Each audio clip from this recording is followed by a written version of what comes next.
The News at Noon is brought to you by Owensboro Health. Get care from Owensboro Health's pulmonology and sleep medicine teams in Owensboro and Madisonville. OwensboroHealth.org. Kentucky State Police identified the pedestrian hit and killed late Tuesday night in Henderson. It was 66-year-old Lamont Henderson, who was walking across Green Street to Clay and was on the sidewalk when he was hit by a teenage driver going an estimated 60 to 70 miles an hour. Henderson died at the scene.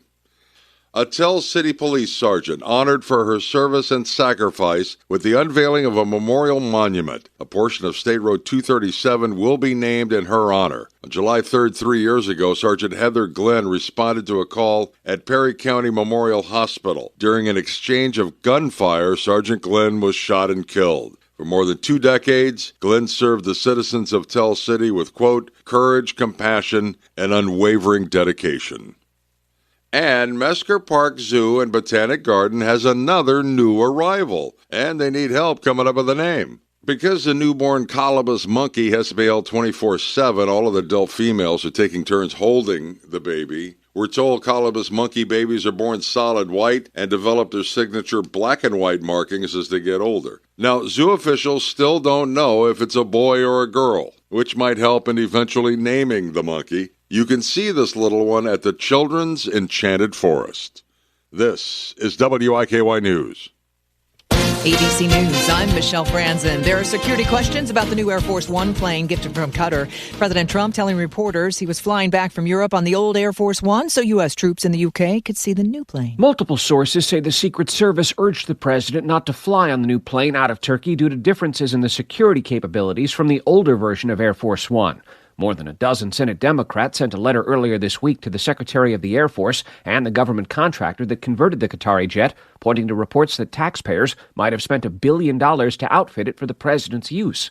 The senators voiced the concern that certain upgrades might have been skipped to rush the plane into service. ABC's Stephen Portnoy. The Air Force says it's revoked promotions for 135 airmen, saying it discovered an isolated scoring error on a required promotional exam. A new separate batch of airmen wrongly denied promotions will now move up.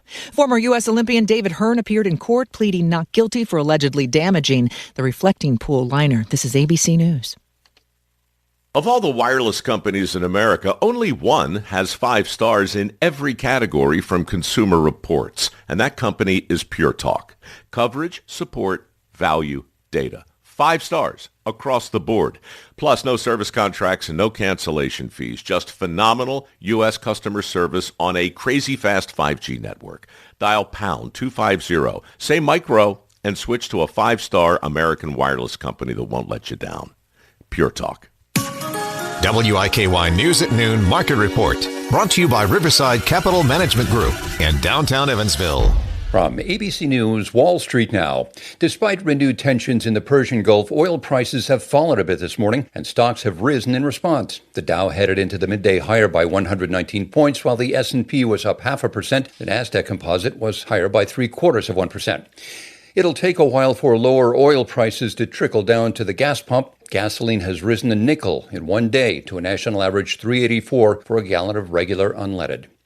Rising prices appear to be keeping potential home buyers on the sidelines. Existing home sales were down 2.4% month over month in June. Looking back to 2025, the National Association of Realtors says sales of pre-owned homes jumped 2.8% from June to June. A new survey suggests back-to-school spending will fall by about 6% this year because of rising economic uncertainty. The Deloitte forecast predicts parents will spend on average $557 for each K through 12 student, down $13 from last year. Jim Ryan, ABC News.